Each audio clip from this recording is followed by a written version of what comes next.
Next paragraph देखिए। अनंत अंतरिक्ष में अनंत देव हैं खड़े, समक्ष ही स्वबाहु जो बढ़ा रहे बड़े बड़े। परस्पर अवलंबन से उठो तथा बढ़ो सभी, अभी अमृत अंक में अपंक हो चढ़ो सभी। रहो न यों कि एक से न काम और का सरे, वही मनुष्य है कि जो मनुष्य के लिए मरे। कवि मैथिली शरण गुप्त क्या कहते हैं? अच्छा देखिए, अंतरिक्ष मने अनंत, और स्वबाहु यानी अपनी बाहें, परस्पर अवलंबन आपस में एक दूसरे का सहारा बनते हुए, अमृत्य अंक, अंक यानी गोद, अमृत यानी देवता, देवताओं की गोद में, अपंक यानी पंख रहित बिना किसी कलंक के। तो कवि कहते हैं अनंत अंतरिक्ष। इस पैराग्राफ में कवि ने कहा है कि जो मनुष्य कलंक रहित रहकर दूसरों का सहारा बनता है, देवता भी उसका स्वागत करते हैं। तो कवि मैथिली शरण गुप्त कहते हैं कि अनंत अंतरिक्ष में, अंतरिक्ष में जो है अनंत देव, अनंत यानी बहुत सारे देवता जो हैं खड़े हैं। किस लिए खड़े हैं?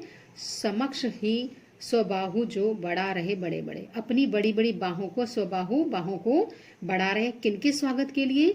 जो लोग परोपकारी हैं, जो लोग दूसरों का भला करते हैं, उनके स्वागत के लिए अपनी विशाल भुजाएं फैलाकर खड़े हैं। कवि कहते हैं परस्पर अवलंबन से उठो, एक दूसरे का सहारा बनकर आगे बढ़ो तथा बढ़ो सभी। और केवल अपनी व्यक्तिगत उन्नति मत चाहो, सबकी उन्नति चाहो और सबको साथ लेकर जीवन में आगे बढ़ो। अभी अमृत्य अंक में अपंक हो चढ़ो सभी। और अमृत्य अंक में, अमृत यानी देवताओं की गोद में, अपंक हो, अपंक होकर यानी कलंक रहित होकर चढ़ो। सभी देवताओं की गोद में जो है कलंक रहित होकर चलो। यानी कवि का कहना है कि यदि मनुष्य कलंक रहित रहता है तो और कोई बुरा काम नहीं करता, तो देवता जो है उसको अपनी गोद में बिठाते हैं। कवि कहते हैं रहो न यों कि एक से न काम और का सरे। कवि कहते हैं कि अपने को अपने से मतलब रखकर नहीं जीना चाहिए, अपना और दूसरों का उद्धार और कल्याण करना चाहिए, क्योंकि ये संसार जो है मरणशील है। इसलिए कवि कहते हैं कि दूसरों का सहारा बनो, अपनी उन्नति करो, साथ में दूसरों की भी उन्नति करो, और वही मनुष्य कहलाता है जो मनुष्यता के लिए मरता है, यानी जो कि दूसरों का कल्याण करता है, दूसरों का परोपकार करता है। नेक्स्ट देखिए, मनुष्य मात्र बंधु है, यही विवेक है बड़ा। पुराण पुरुष स्वयंभू पिता प्रसिद्ध एक है। फल अनुसार कर्म के अवश्य बाह्य भेद हैं, परंतु अंतरैक्य में प्राणभूत वेद हैं। अनर्थ ही कि बंधु ही न बंधु की व्यथा हरे, वही मनुष्य है कि जो मनुष्य के लिए मरे। अब क्या है? पुराण पुरुष यानी जो पुराणों में जो पुरुष जिसका वर्णन किया गया है, कौन है पुराण पुरुष? स्वयंभू। स्वयंभू यानी जो स्वयं ही, भू यानी उत्पन्न, जो स्वयं ही उत्पन्न हुआ। तो स्वयं उत्पन्न कौन हुआ है? ईश्वर यानी परमात्मा जो स्वयं ही उत्पन्न हुआ है। अंतरैक्य यानी अंतःकरण की एकता, यानी आत्मा की एकता, यानी सबकी आत्माएं जो हैं वो एक ही हैं। और प्रमाणभूत यानी जो कि साक्षी है, जो हमें सबूत देता है। इसमें कवि ने कहा है, इन पंक्तियों में कवि कहते हैं कि हम सभी मनुष्य जो हैं एक दूसरे के भाई बंधु हैं। मानव जाति सभी प्राणियों में एक ही ईश्वर की दी हुई आत्मा है, तो सभी प्राणी मात्र जो हैं आपस में भाई बंधु हुए। कवि कहते हैं मनुष्य मात्र बंधु है, यही बड़ा विवेक है कि प्रत्येक मनुष्य एक दूसरे का भाई बंधु है। यह विवेक, यह समझ होनी सबसे बड़ी बात है। पुराण पुरुष स्वयंभू पिता प्रसिद्ध एक है, क्योंकि पुराणों में जिसको स्वयंभू कहा गया है, जिसको परमात्मा कहा गया है, वही हम सबका पिता है। संसार में जिनको हम पिता कहते हैं वो तो हमारे पिता हैं, लेकिन पूरी मानव जाति के, पूरे संसार के पिता कौन है? स्वयंभू यानी ईश्वर परमात्मा। जबकि फल अनुसार कर्म के अवश्य बाह्य भेद हैं, और फल कर्म के अनुसार, लेकिन बाहरी कारणों से हम अलग अलग दिखाई देते हैं। कोई बहुत धनवान है, कोई बहुत निर्धन है, तो ये जो बाह्य हमारा रूप है, ये क्या है? ये हमारे कर्म के फल के अनुसार है। तो बाहरी कारणों के फल के अनुसार प्रत्येक मनुष्य के कर्म भले ही अलग अलग हों, परंतु हमारे वेद इस बात के साक्षी हैं कि हम सभी की आत्मा जो है एक है, परंतु अंतरेक में प्राणभूत एक है। प्राणभूत यानी जो हमारे प्रमाणभूत यानी जो हमारी अंतरात्मा है वो एक ही है। अनर्थ है कि बंधु ना बंधु की व्यथा हरते, और ये अनर्थ है कि हम, ये बहुत बुरी बात है कि एक मनुष्य जो है दूसरे के दुख को नहीं हरे, यानी एक भाई दूसरा भाई दुखी है तो उसके दुख को दूर ना करे।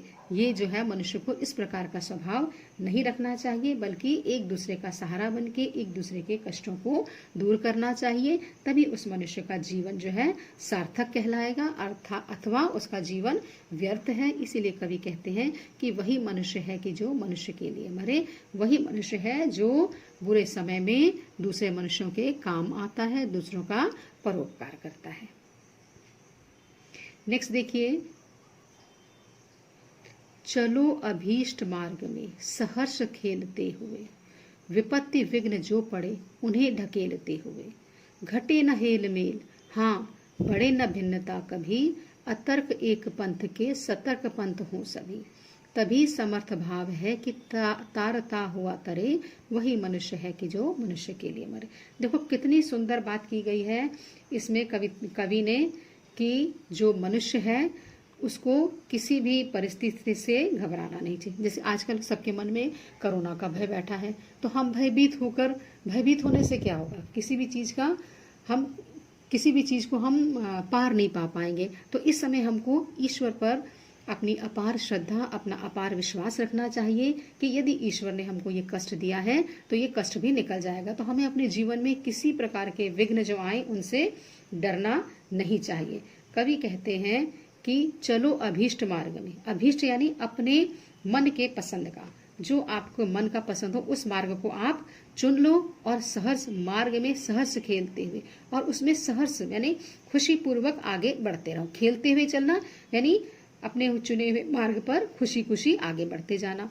और मार्ग में यदि विपत्ति विघ्न जो पड़े, और रास्ते में यदि कोई संकट, कोई बाधाएं आ जाएं, तो उन्हें ढकेलते हुए, उन्हें हटाते हुए, उन्हें दूर करते हुए हमें आगे बढ़ना चाहिए। घटे न हेल मेल हाँ, लेकिन मनुष्य को यह ध्यान रखना चाहिए कि आपसी समझ ना बिगड़े, और ना ही आपस में भिन्नता करें, ना ही भेदभाव करें। अतर्क एक पंथ के सतर्क पंथ हो सभी, और बिना किसी तर्क वितर्क के सभी को एक साथ लेकर हमको आगे बढ़ना है। तभी समर्थ भाव है, और तभी हमारा जीवन संभव होगा, जबकि हम तारता हुआ तरे, कि हम खुद तो उन्नति करें और दूसरों को भी तारें, दूसरों की भी उन्नति में उनके सहायक बने, उनकी हर परिस्थिति में उनकी सहायता करें, उनका कल्याण करें। वही मनुष्य है कि जो मनुष्य के लिए मरे। कवि कहते हैं कि मनुष्य वही है जो कि दूसरे मनुष्यों के लिए परोपकार करता है, दूसरों की उन्नति में सहायक बनता है। और जब मनुष्य इस प्रकार का स्वभाव लेता है, तभी हमारे समाज की उन्नति होती है और हम एक सार्थक नागरिक कहलाते हैं।